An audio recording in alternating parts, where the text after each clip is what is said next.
started talking about this, maybe 7 months ago, something like that, and getting it together, getting the manuscript organized, getting the right time. And I did a master's, as Amy said, on Mary Heaton Vorse, but that was 1981. And every time I get to spend a few months in Provincetown, I always come back to Mary Heaton Vorse. Mary Heaton Vorse was my hero for a very long time, and still is. She's controversial. She spoke out as she wanted to. She irked some people, but she was a mover and a shaker. I started out as a journalist, and then from there I also worked with the migrant education program. Mary did that, and I was also, when I was a state rep, I wrote for the New Hampshire local papers about what was really happening at the State House. So Mary is in my blood a little bit, and I was up at sunrise this morning. I looked out and I said, "Oh, Mary, channel me for this talk. There's so much to talk about." So I can't tell you everything about Mary Vorse. I can only hopefully whet your appetites about Mary. And then the library here has all of her books. They don't have all of her articles, but now with the computer it's very easy to find. She wrote 16 books, and she wrote over 400 articles. She was the editor of a very radical newspaper along with her second husband, Joe O'Brien. They edited The Masses. And a couple of nights ago I read Joe O'Brien's thoughts in 1933 about what it is to be a feminist husband. And I thought, boy, she got a good one that time. That was really good. So my plan for today is to tell you I'm not a historian. I'm a journalist, and I like storytelling. We traveled through Cuba getting stories for Vermont Public Radio. We'll travel through Norway for Vermont Public Television, getting some stories in September.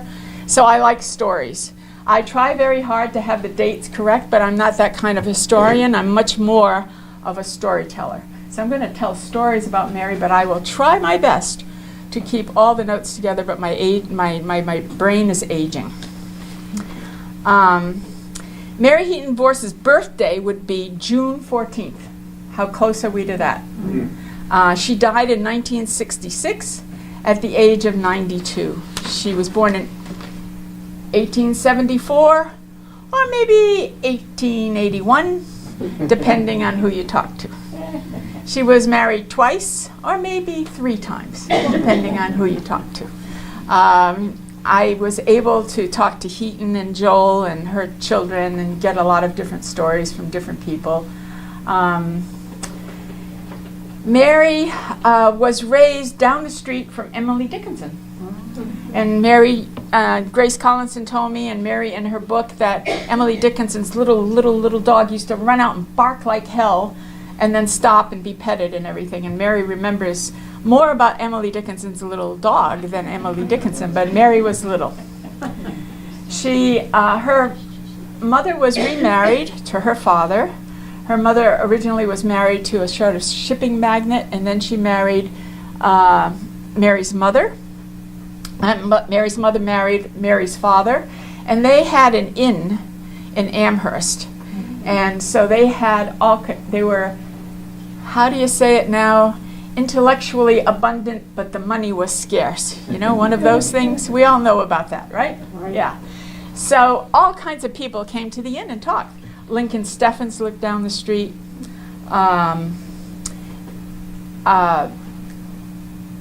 Lincoln Steffens, Mary said that all kinds of people who were muckrakers in those times came and talked and sat, and so she took that in even though she was a little girl. When she grew older, she decided she wanted to be an artist, so she was able to go to Europe on very little money, and she went to France and she went to Germany and she studied art, but she didn't think she was such a great artist. So then she married someone named Albert Vorse. This is very interesting because when I did my thesis, I didn't look too much at Albert Vorse. I thought he was kind of a cad, and I wasn't too interested in him. But you know, it's come around now, and I'm looking at it. Albert Vorse was an Arctic explorer, and he was friends with Macmillan and went on the Peary expeditions. We all wonder how the Provincetown artists came in 1915, and we know that part of it was the war. They couldn't go to Paris, where they were going a lot. Part of it was the light. Part of it was Hawthorne was here. There's a lot of parts to it, but there's a lot of places you could have gone, right? What? So what actually made that happen? And there was another fellow who was, when I was doing my master's on Mary, he was doing his master's on the Playhouse. And we would sit and talk on the steps late at night. What's that extra question? And we never got to it. And then we started doing things on Albert Vorse. Albert Vorse was a newspaper man, a drama critic in New York. He had access to all the stars and lots of artists, and it was a very jovial, he was bon vivant kind of person. But at the same time, he belonged to the Arctic, the Explorers Club. He went to find Perry on one of the expeditions. And Mary talks about Macmillan being a boy across the street. Before I start, and those of you who don't know, Mary's house is pretty much across from Angel Foods. Are there people here who have never heard of Mary Heaton Vorse before? No. Okay. So I'm going to say some things, but if it doesn't make sense or you don't understand it, just ask. So Mary said that Albert taught her how to write. And so she wrote some fluff pieces, because he wrote some fluff pieces for Broadway and places, but he also wrote some stronger pieces having to do with the Arctic and the exploration. And when I look at Mary's pieces, and she called them fluff pieces, the first one was A Very Little Person. And A Very Little Person is about a couple getting their first baby, having their first baby, and all the problems that go into that about the first baby. So she talks about this fluff piece, book that she wrote about this young couple getting their first baby. But Mary didn't just settle with fluff pieces. When you dig into that book a little bit, and it's called A Very, Very Little Person, it was, she talks about the woman having all kinds of problems when she was trying to do the latest thing that was the vogue and the style for bringing up a baby, which was to only feed it every 4 hours and to let it cry.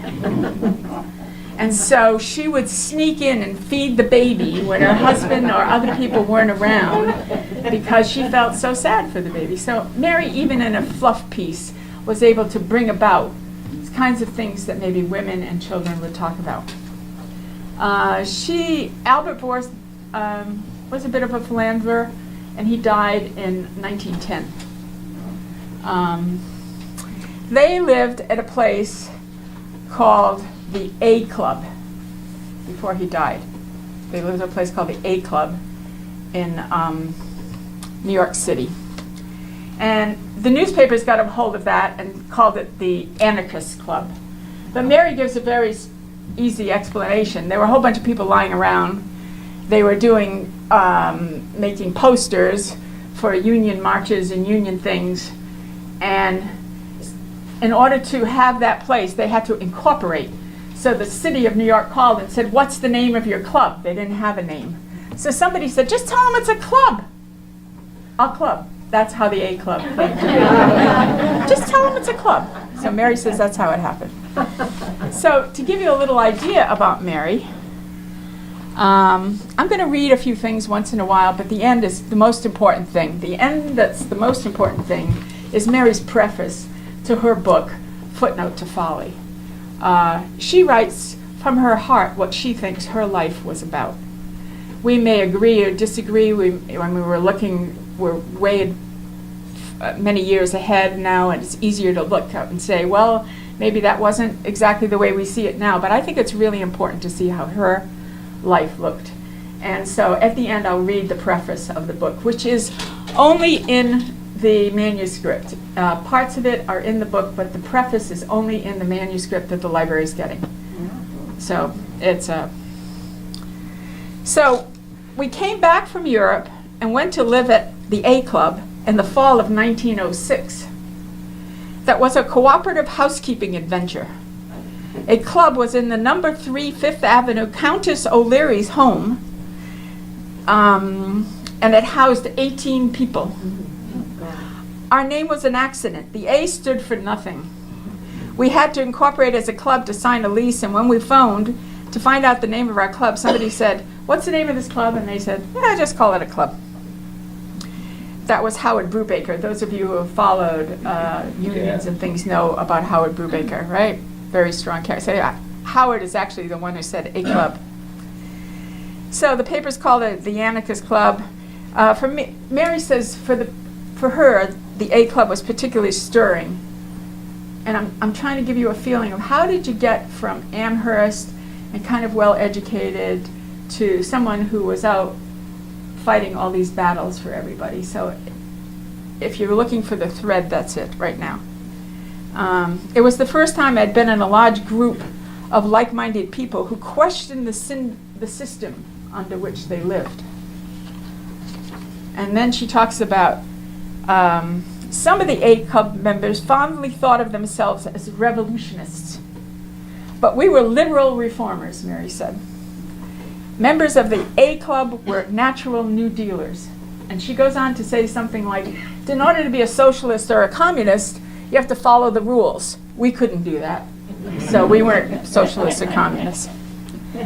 Everybody at one time or another to the A Club, visitors included such people as, now these are people that just stood around, just sat around and talked. Theodore Dreiser, Percy Stickney, Mother Jones, Charles Edward Russell, Ethel Watts Mumford, Mark Twain, he lived 3 doors up.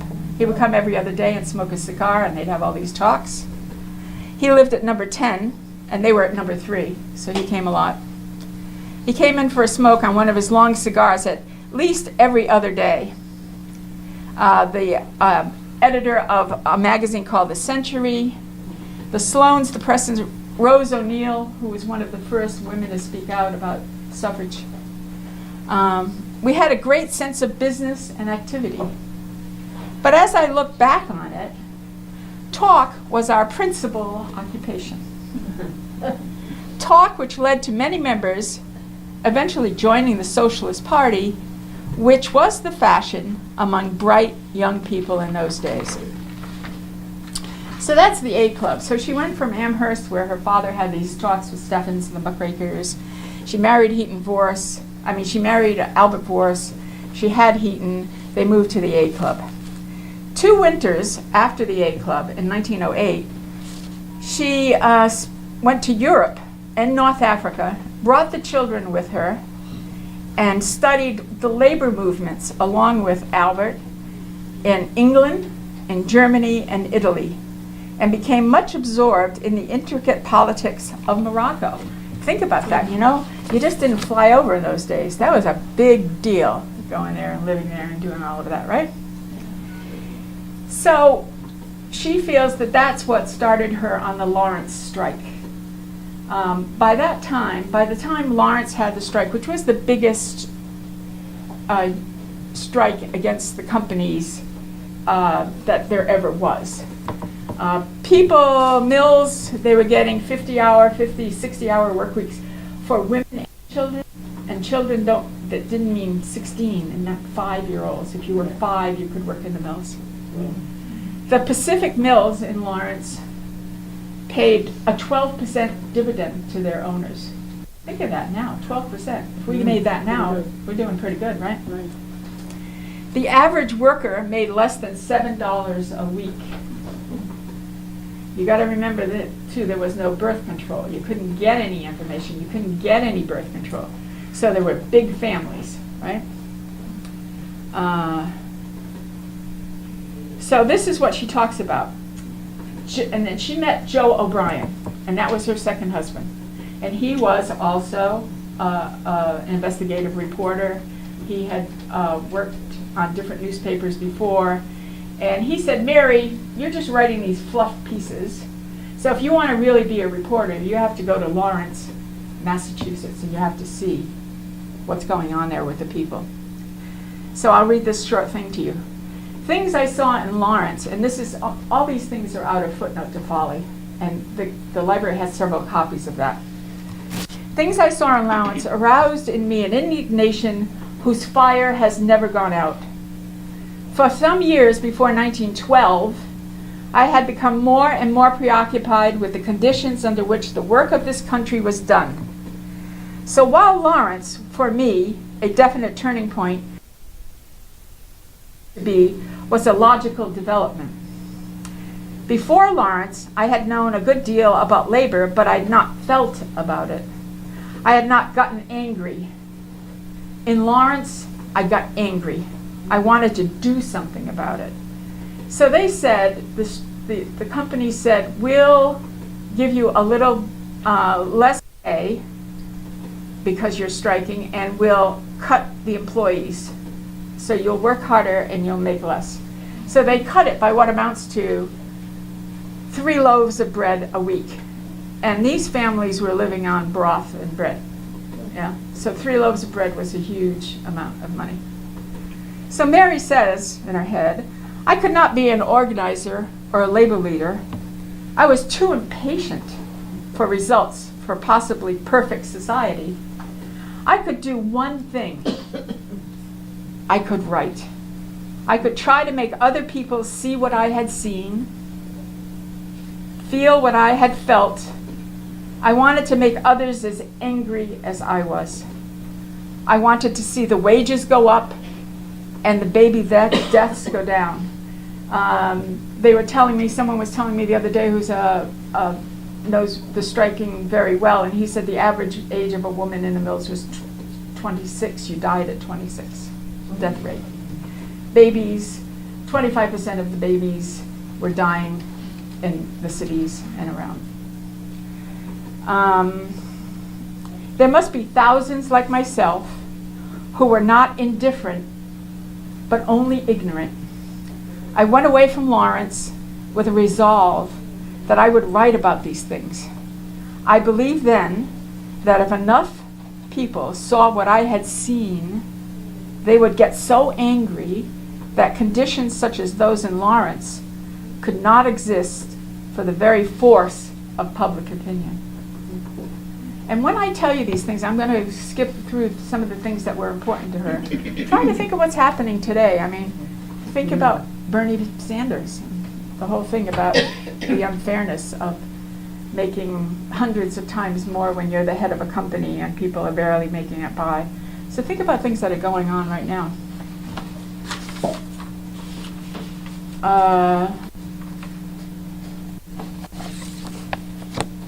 One of the things that maybe you don't know, and I'm not sure if it's in Time of the Town or not, but one of the things she had to do was when she would get an assignment, and she worked for all the top magazines, she got an assignment to go to Italy and work on the before the United States got in the war, and one of the things she had to do was go interview Maria Montessori.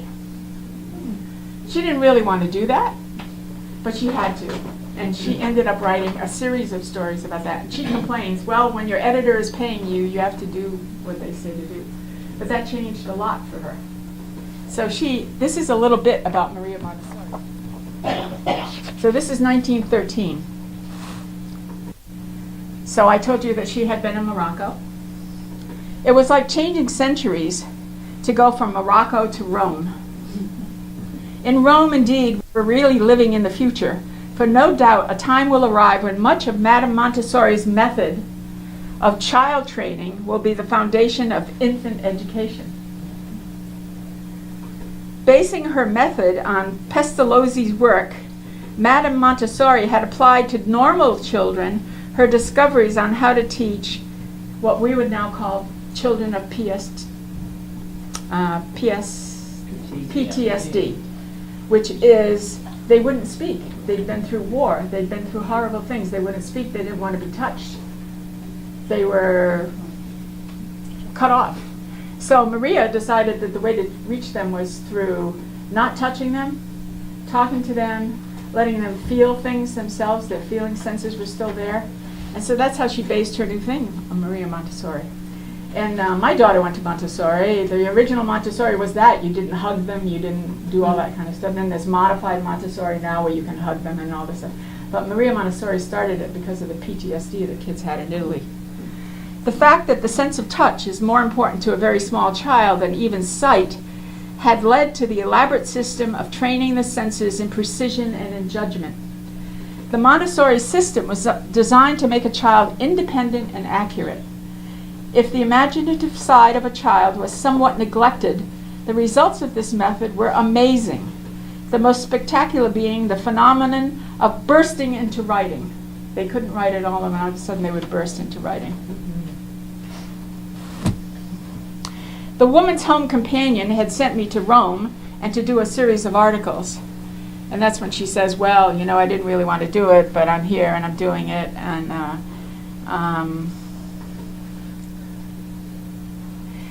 I had luckily remembered that in Europe, everything is done socially.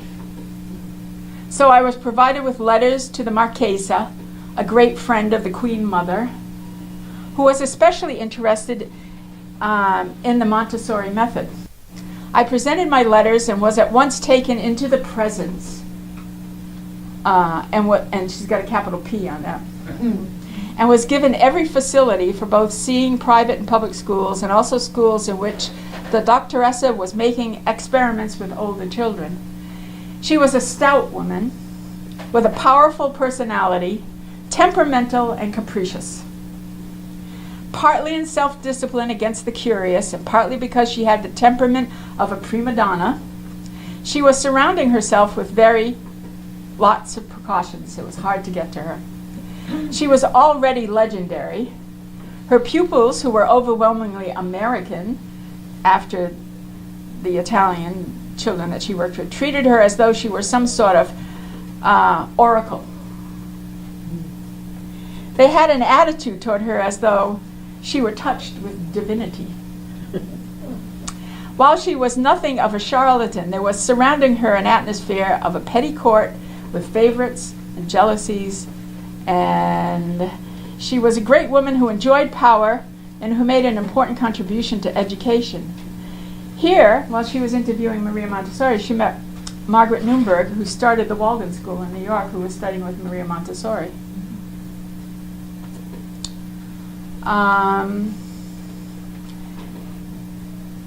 What happened was Mary came back to Provincetown. She brought one of Maria Montessori's proteges. She started the first Montessori school here in Provincetown with 9 children, Heaton, Portuguese children, Yankee children, all kinds of children, and Mary says it worked for all of them, worked for everyone. So Mary, and then when they went to New York, she started a Montessori school also in Greenwich Village. So that's something many of you might not know. My daughter had gone to Montessori and I didn't know it. From there, in 1913, she went on to the International Women's Suffrage Conference. That was a very big thing. In 1913 was the height of the suffrage movement. Emmeline Pankhurst was in jail.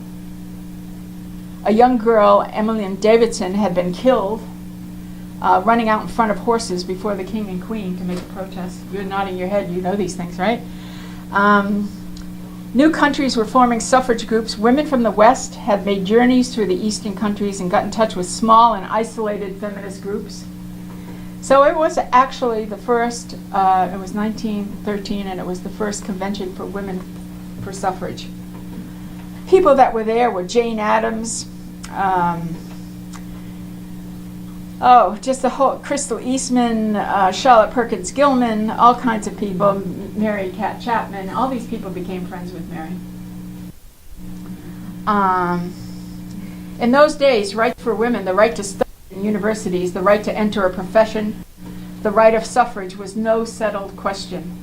All the old solid fighters were at this meeting, women who had been the first graduates of colleges, who had borne the ridicule that was their punishment for wanting things that the girls of today take for granted. We can still say that, can't we? Okay, so the convention, and I want to talk a little bit, I was going to talk about the convention, but I think we talked about that. I want to talk a little bit about Margaret Sanger. Mary and Margaret Sanger were very good friends.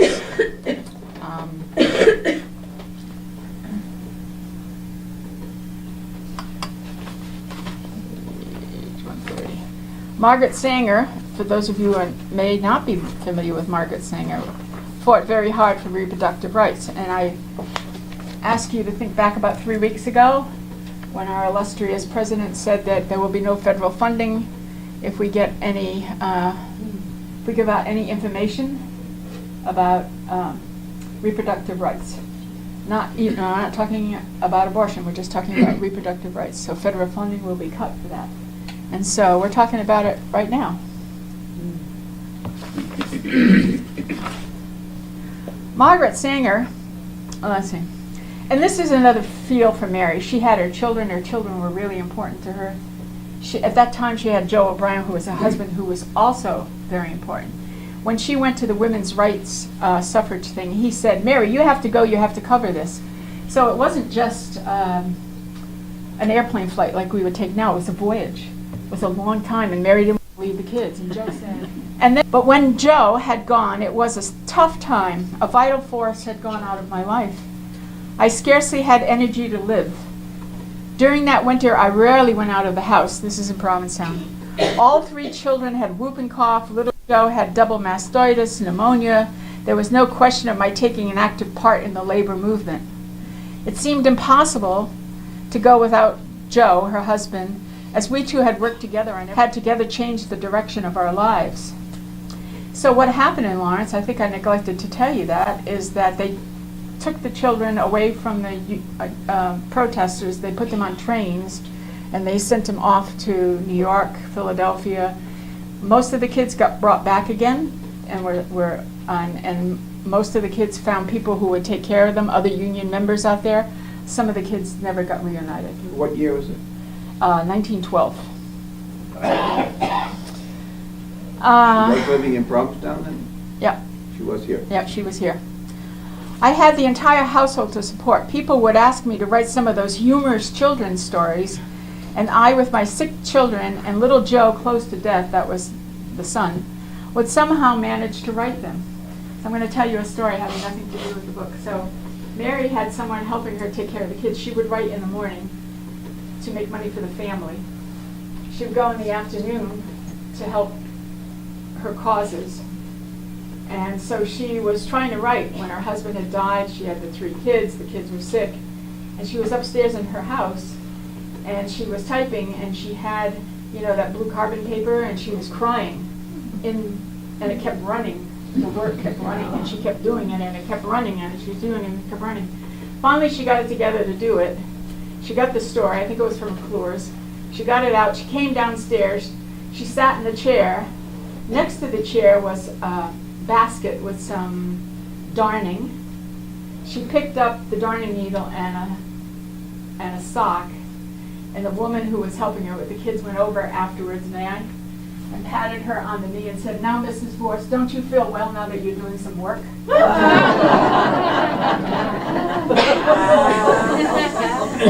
Is this the house that we're talking about, the Mary Heaton house? Yeah, Were they in that house by that time? Yeah, they were always in What there. year did they buy that house? 06, 07. Yeah. That's why we wondered, Nappy, how that happened before the big Playhouse influx and all that other stuff. And I think it has something to do... Well, all that happened after 15, 16. Yeah, that's why I think it had something to do with Albert Vorse and his friendship with Macmillan and the Perry expeditions.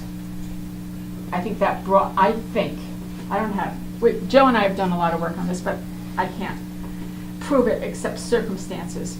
But it looks like that connection with Albert Vorse, Macmillan, Perry, brought them to Provincetown. And then the other connections that they had with the theater and the this and the that and the writing and all this other stuff.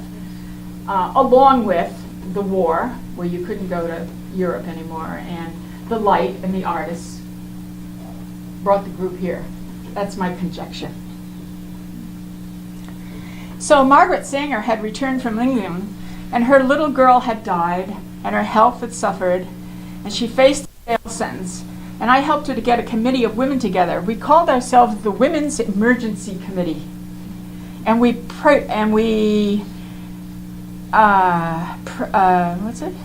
pestered the court in her behalf.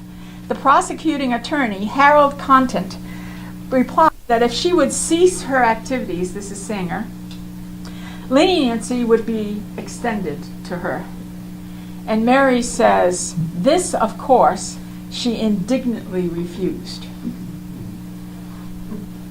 The need, however, for publishing the labor women had ceased to exist. Powerful new groups of people had floated into the birth control movement. A different form of education was now necessary. So by a hair's breadth, Sanger escaped jail to do her single-handed, courageous fight, one-on-one, which has not yet ended. Like 3 weeks ago, it hasn't ended, right? So that's about Mary. And again, I'm going to remind you that she did so many things. All I can do is whet your appetite and ask you to go to the library. Is it going to be put on digital or just copied out? Eventually, it'll take us a while to to do that. properly, but yeah. Oh, there's just such a wealth of information. So let's talk about World War I. How did this start? Well, I came to the library and I said, I just watched the PBS special on World War I. It was very good. And it was the anniversary of the war, and it was on last year. And they were doing a lot of good stuff, but they had some reporters on there. I'm trying to think of the woman who was the reporter. Joe, can you help me with that?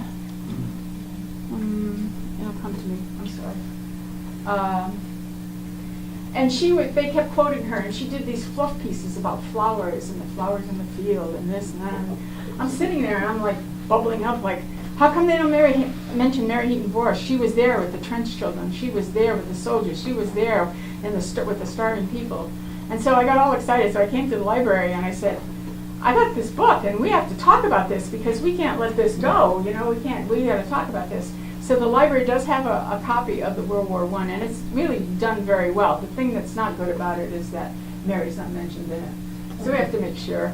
Mary, when I started doing Mary, the New York Times was only doing maybe 30% obituaries. I don't know if you noticed that, but now they're doing a lot more. Well, they did Mary's, but they left a lot out. I think she was one of the few to get her obituary in the New York Times, but they left a lot out. So getting the special here from the library on World War I, that was the way it goes. Okay, let's talk a little bit about Mary's World War I, because that's why I started all of this. Immediately after my return to Italy, I was asked to join the Balkan Commission. The time that I had expected, so she was in Italy and she'd followed some of that, and she was with Maria Montessori, and now she's at the Balkan Commission. The time I had expected to stay in Europe was over. I wanted to go back to the children, but I had been engulfed in the work of reconstruction. My own private life had ceased to exist. I belonged to the army of people working night and day to bring the war sufferers such elementary things as food, clothing, and shelter. The urgency was so tremendous that one had very much the feeling of helping in a flood or a fire. We were, of course, under military command, but there was a command more urgent than that. It seemed impossible, if one could help, to refuse this aid. It was the same sort of compulsion which makes people jump into the water to save a drowning person. Under such circumstances, one loses sight of self. Yet underneath the absorption of work, there was always homesickness and anxiety. True, I had a telegram every week from Miss Selway. She was taking care of the kids. I had the children's letters. The temptation to go back to them then, as I had planned, was overwhelming. But stronger was the necessity to see through my small part in the work of reconstruction. I made a bargain with the Red Cross that my transportation would be waiting for me in June when I returned to Paris. Within a week, I'd take on the injections of typhoid, smallpox, and I was into the war zone. I just want to read really one more thing from the book and then open it up for page 230. She talks about, Mary always talked about the women and children. She talks about the blockades. When things are blockaded, it's the women and children who do without the food because the food goes to the front. It's the women who suffer. And then we look at Syria every night on TV, right? We see what's going on with the children there.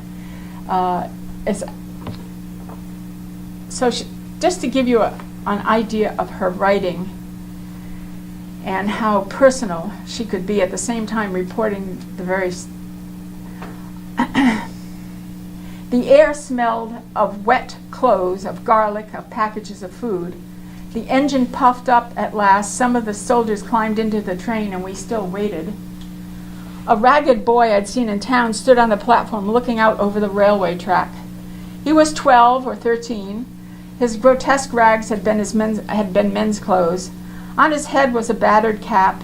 His face was brown and sharpened with hunger. His eyes were like a dog's, wistful and frightened and set far apart. The rags of his homespun coat dripped about him. His torn socks were pulled over his trousers, Serbian fashion. And on his feet were I don't know what these are, opankas, a sort of moccasin tied on with thongs, and these too were man-size. He seemed so lost and so forlorn that a chill crept over me. He stood there unconscious, his gaze lost in the distance, isolated by his dirt, unattached, humble, standing a little bent as though the weight of life were too heavy for him to bear. All at once, the day was more cheerless. The station seemed the remotest place in the world. We shivered a little and moved restlessly about. We could not forget him. Though he made no demands on us, he did not even notice us. He did not ask our friendship or our attention, but stood there in the fading light, waiting humbly. He seemed not a child, but a symbol of the lost children, crawling miserably over the roadways of the world, sleeping as he had done recently in the mud of the ditches. And she writes a lot about trench children who only place they had to sleep were in the trenches. "Please ask his name," I said to one soldier in blue, for I felt I knew that it would save me from his seeming to be a symbol of the desolate company of children disinherited by the war. She wanted to know his name. At the soldier's question, the boy turned toward me. He said, "Milorad Bachinin," he told me. Our chatter flared up and died, for always our eyes went back to him and to his somber significance. For his was not an isolated case. Serbia was overrun with children like him, boys and girls wandering the roadways and sleeping in the ditches. Thousands and thousands of these children, whose mothers and fathers had been killed in the war, or died of typhus, or had been left in towns too poverty-stricken to care for their mouths. For boys like Milorad, European and American women had founded orphan asylums. He summed up in his small, miserable person the ultimate destruction of war. He straggled slowly to the train. The troops entrained in the carriage, the friends in an hour. We disposed ourselves on the floor. We pulled our blankets over us. The bleak box became an encampment, and its cold walls were warmed by friendship. The boy sat down on a bale of goods. Delicacy made him withdraw himself. He was so dirty that in any other country he would have been a pariah, but here no one made him feel that way. The conductor came along. We were encamped on the floor and perched on bales. And he said to the little boy, "Who are you traveling with?" "With the American sestra," he said, and he pointed to Mary. He answered without hesitation, pointing to me. The conductor nodded. The soldier in a horizon blue smiled. "A quick lad. Children are not supposed to travel alone," he explained. We undid the valises, we opened the musettes and the packages and began to eat our supper. Everybody remembered Molara, an egg, a mali, a bread, some mali, a bit some more mali. We ate hungrily, smiling at me across the others, searching my eyes. "I have an egg, I have a piece of bread." The night wore on. We long since lighted our candles, and they made long shadows. He sat on the bale of goods, isolated by misfortune. He sat relaxed, his dark eyes fixed on nothing, a forlorn picture of the fatherless. I turned away my head. What will become of him, of Milorad? Will he go on from town to town, asking for work at doorways, cold, hungry, more and more beaten, more and more despairing? The train rattled on. Too late, some slept in abandoned places, some soldiers drank too much, sang some songs. He sat there, hunched, a grotesque figure, bobbing with fatigue. His shadow waggled about with monstrous levity in the candlelight. He sat there, a symbol of all the children of Serbia, a silent accusation of the children against war. We see it in the news today. And not only that, but we see our country taking children away and putting them in cages. So you got to think about this. Think about what she had to say. And she had so much more to say. And I'm gonna call it at this because I want to just read the preface that I told you about, that Mary wrote about what she thought her work was about. And then I would like to present to the library. Okay? Is that all right? Good.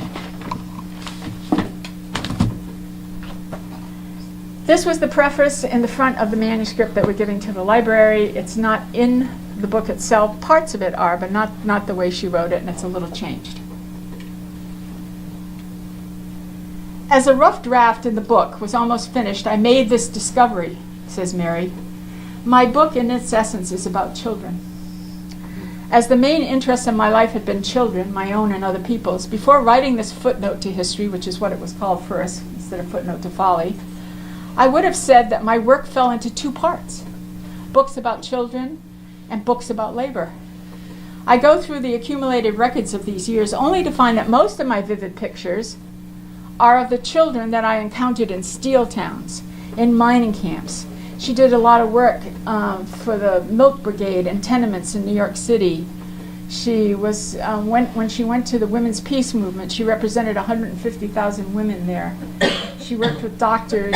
They came back and they started an organization, and the city of New York said, if you start it and it runs for a year, we'll take it over. So it included milk and some food for the kids that were tied to machines in the tenements while their moms, mostly moms, had to complete the quota because they were on piecework, right? During wartime, I wrote about civilian populations, about the fate of the trench children, about the blockade in Europe, about the Serbians, about the famine in Russia.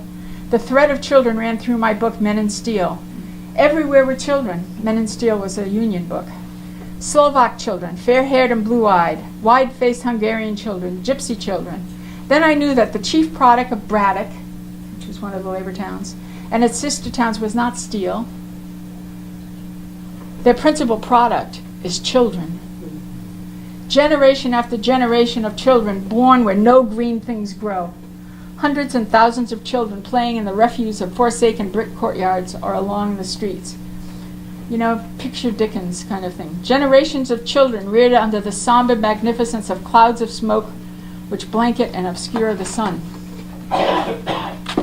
This book begins with a meeting at the Lawrence children at the train and ends with a meeting of the Children's Crusade.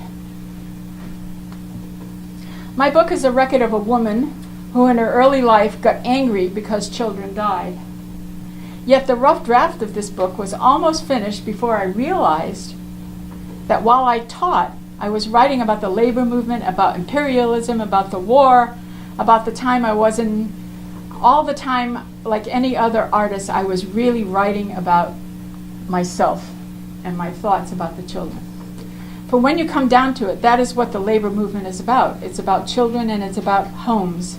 In the last analysis, it's about nothing else but how children will live and what chance they will have in the world.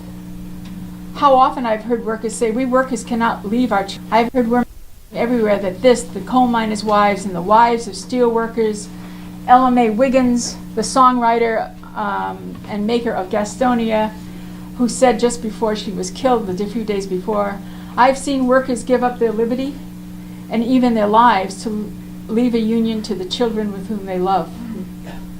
Why I did not know this sooner, I have also discovered since writing this book. I find great difficulty in mentioning my own personal affairs and reactions, for I have been in the habit of recording my experiences objectively. And it is with passionate reluctance that I break down the barriers of my reticence. When I write about steel workers or textile strikers or readers of my magazines that are concerned only with the sites on which my eyes rested, the things I said, they're not interested in the things, in the reaction of these sights, these sounds are on me. So I have not been used to thinking much about myself or when or how this I developed. And at one point, Mary talks about when she came back from the war, she's walking down the street, Provincetown, and she can't talk to anybody, and she can't find anything to say to anybody, and she can't keep her mind on anything, and she can't believe that she's in Provincetown after the war. So we had PTSD, that's what we call it then. But it took her a year before she could write something when she came back from the war. I cannot bear to tell about the things that have come closest to me. I cannot bear to write about love or grief, or they concern me. I shrink from telling about my own affairs. Yet, like all other writers, I've done nothing but write about my own life always, but disguised and transformed. But my reticence does not matter, because this is not a biography. It's a picture of the world as I saw it during an important moment of history. She wrote the book in 1935. A record of what happened to the little people and their children in wartime and peace, how they fought for their children and how they lived, and how war tore their lives apart.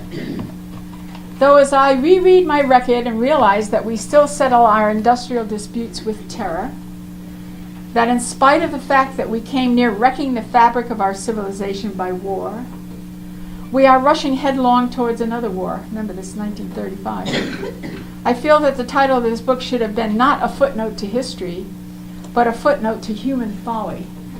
And eventually it was called Folly. We in America, you got to remember, 1935. This is what she writes. We in America have been a wasteful people. We had a country of incomparable richness. We've wasted our forests. We've worn out our land.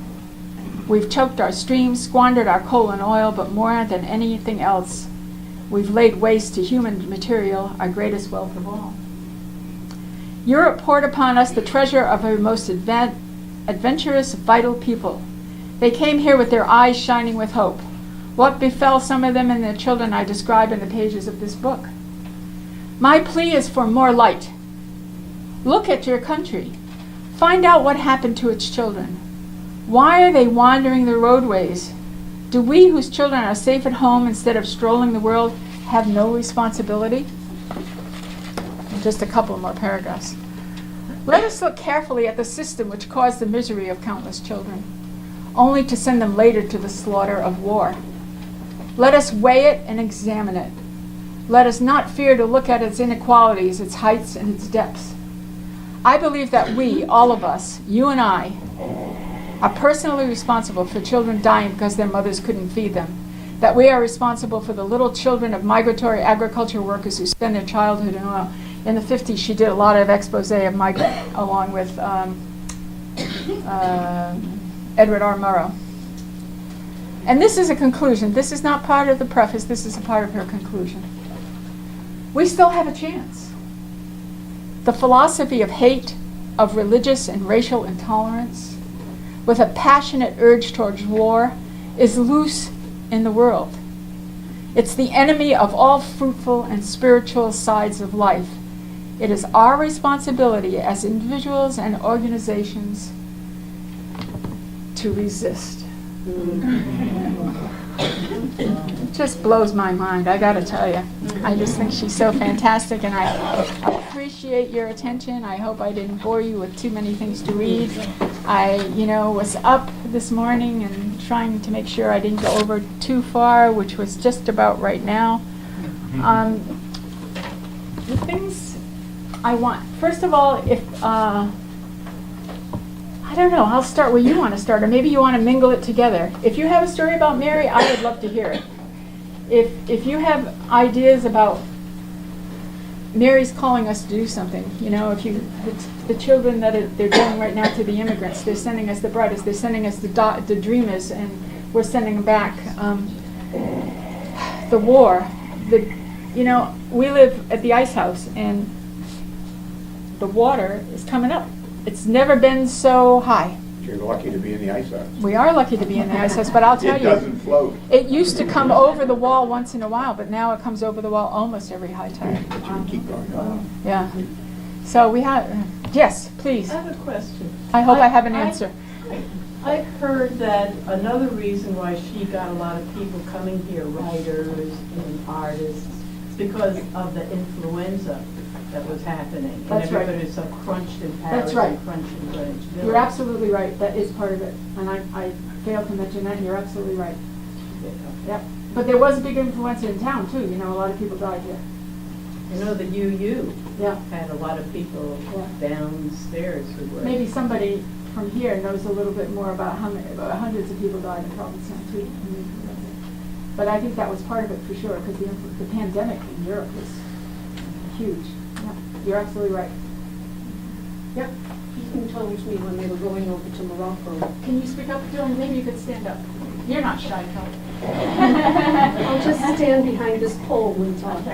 Heaton, we were very good friends. He told me that when they were sailing over to Morocco, that he saw Halley's Comet. He was 7, I think. He traveled with her and Joe a lot. They were very close. She was fairly distant from her daughter Mary Ellen, who died fairly young. I interviewed Joel, her third son, and he felt that Mary was very much into what she was doing. He was sort of sent off to live with aunts and uncles. So she had a very different relationship with all her 3 children. Heaton adored her. Mary Ellen had issues with her mom, and Joe felt he didn't get a fair shake. Who was Heaton married to? Who was his Yeah, I paramour? forgot. Yeah, Because I worked for Heaton when I was 9 years old. Yeah, tell us about it, Nappy. Well, Can you hear Nappy back there? There was a paper in Provincetown, it was called The Advocate. It was long before a lot of other papers, and every time I needed a little bit of money, I'd go on down to the Advocate office, and I'd get a bundle of them when it came out on Thursday, and it was a nickel, but I'd get 2 cents out of every nickel to distribute, and I knew that if I ran into some of the bars, I could sell at least 10 papers very quickly, and I'd maybe get 50, 60 cents out of the thing, and I was rich. When you think of having 30 or 40 cents in those days, you couldn't carry away the penny candy you could buy or other things, But Heaton knew that I was doing this, and he wanted to start another paper. And he wanted to do a paper that was going to be a Provincetown rag, very basically. So he called it the Provincetown Log. Now, right opposite St. Mary of the Harbor, there's a building that's seldom used. Okay, it's a shop. Huh? That's what he went into, and he had a mimeograph machine. And he was going to mimeograph this paper called the Provincetown Log. And it was basically 4 sheets of paper run through, and somebody had to sit there and type it out. Did he do it? I didn't do that. I was only 8 years old. Did he do it, though? What? Did he get it out? Did he get it out? Well, let me finish. Okay. Well, yes, he did get it out. But he knew he had to find distribution. Okay, and I was noted as a paper distributor. Okay. So he enticed me at 2.5 cents for every paper I could sell. I would get to keep half. And from a business point of view, I thought, well, that's not a bad deal. And it worked out? And, well, I said, but I can't just walk away from the Advocate. I mean, I've been working for them for at least a summer or 2. So he says, well, I even give you your own desk. Boy, he was pushing, I'll tell you. And so there was a desk, and had a little sign on it saying, happy distributor. Well, he was taking that from Mary, because Mary, to entice him when he was little, gave him his own desk with his little name on it. So He was learned so well. proud. So That's right. I got this paper, and it was really, I've got 3 or 4 of them still.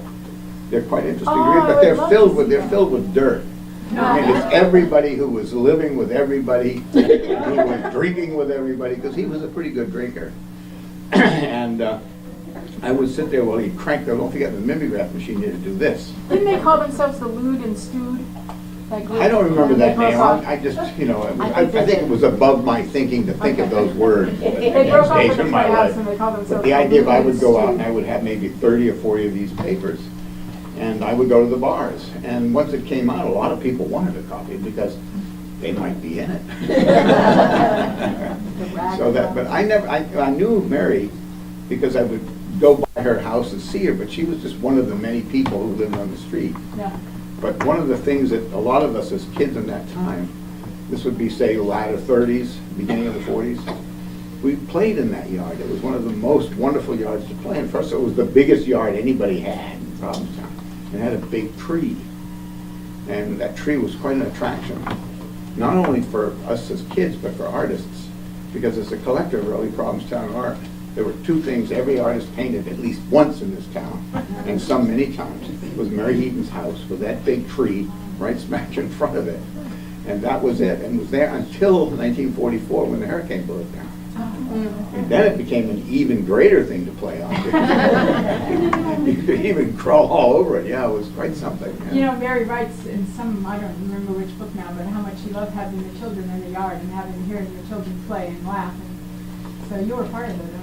Yeah, but Mary was just one of those people that she was a little bit different than a lot of people. I mean, she used to dress differently.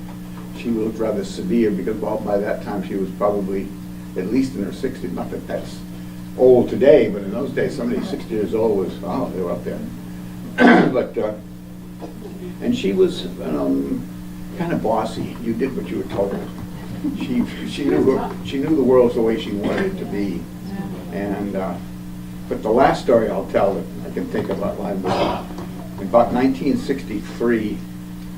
I had recently gotten out of the service, and I was coming to Provincetown, killing the summers, so I was trying to go to college. And I was using a powerboat, which was kind of a novelty with an outboard in the back. It was not a complete novelty, but having an outboard on back of a boat was something, because most boats before that I rowed. And I was coming in on the beach right in front of her house. And that beach was wide open. It didn't have walls on it. It was just a net beach, and I have paintings of that because they used to pull all the scows up that used to set the traps in Provincetown, the old weir traps. And that beach was used for storing that. But she would go down there, and she was probably close to her age, 85, 90, up into that age period. And she'd go swimming. And she'd go down into the water, and she'd sort of be out there bobbing around, just to the left, east of the flagship. And I was coming in on that beach. And it was a little bit rough, and I didn't see her. I didn't hit her. She swears I did. She never let me live that one down. But suddenly I saw this black thing bobbing up in front of my boat, and I stopped it immediately. And you could just see this little head sitting in the water. And she was quite small when she crawled out of the water. There wasn't very much Mary Heaton to look at. And so afterwards... You almost killed Mary Heaton. I know. She almost killed me. But she never let me live that. You almost nappy Van Derek. Don't you ever. And she would. So it's a badge of glory now. But she was quite a piece of work. I heard a story that they said Mary would come across the street when she was quite old, all bent over. Yeah.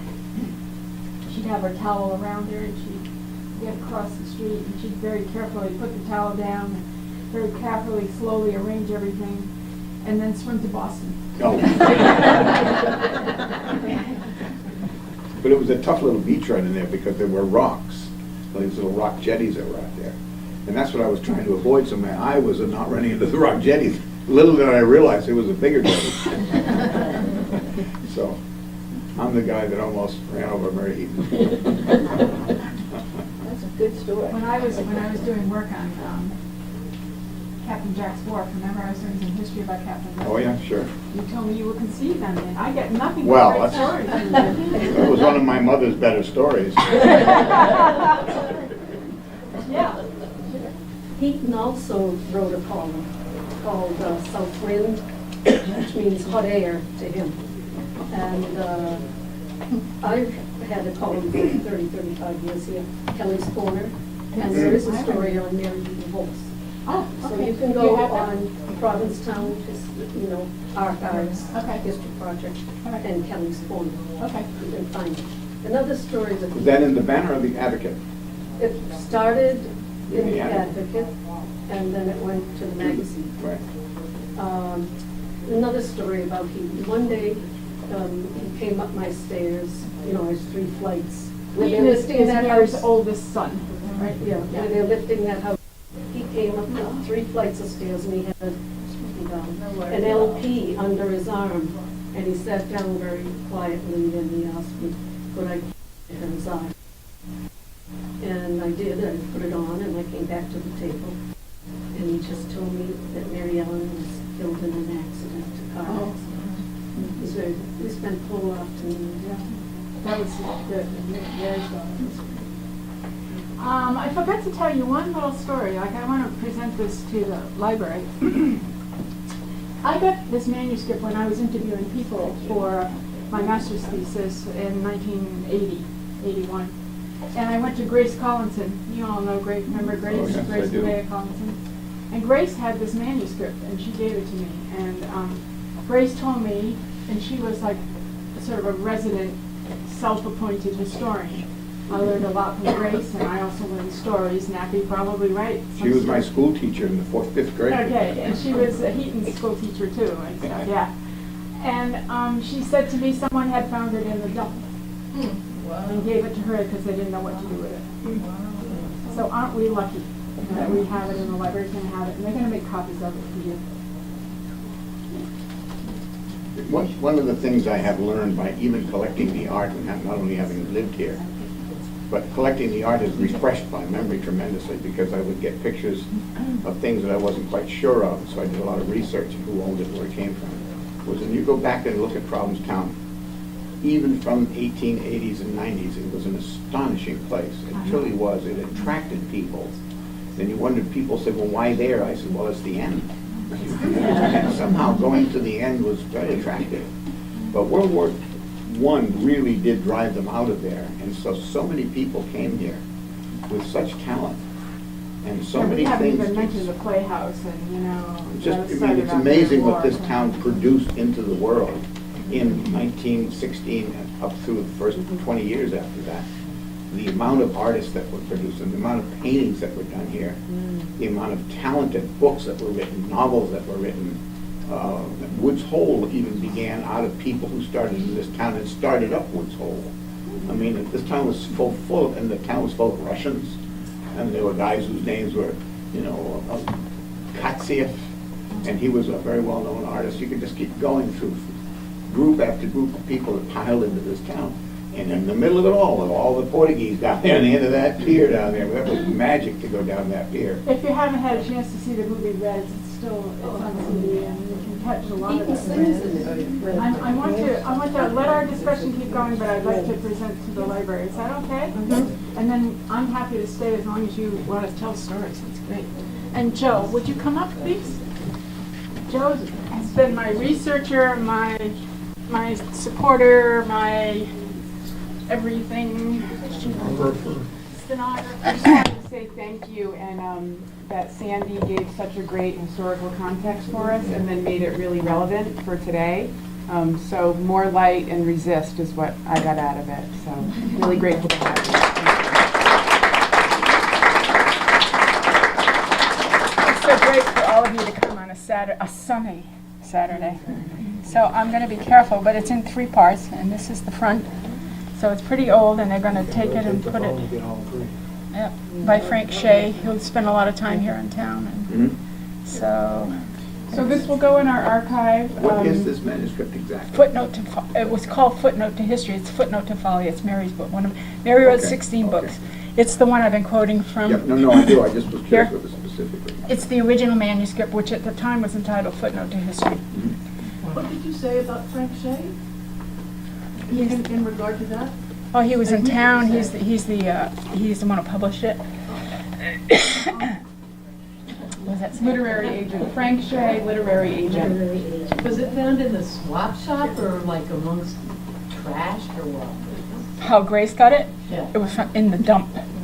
In the dump. In the dump. Yeah. Thank God Somebody we had a pulled dump it in out those of the days. dump. Found a She lot of said stuff they out didn't know there. what to do with it, and because she was sort of our unannounced historian, they gave it to her. And I've had it all this time, and I'm getting older, and I thought the best place to put this would be the library. And I know they're going to take good care of it, for sure. Right, so it'll be part of our archive, and then if you give us some time, we're going to get it in good shape and kind of shape that people can look at it, and then eventually digitize it, and hopefully it'll be part of Provincetown History Project, so everybody can see it everywhere. So thank you, Joe, for all your work. Thank you, Sandy. So great. Yeah, thank you for coming. And Joe, I think big, and Joe does the details. Just to make sure. Oh, I don't think that's quite right, or that's not quite right. That's good. He's my guy. Great. Thanks for coming. Stay for snacks, talking.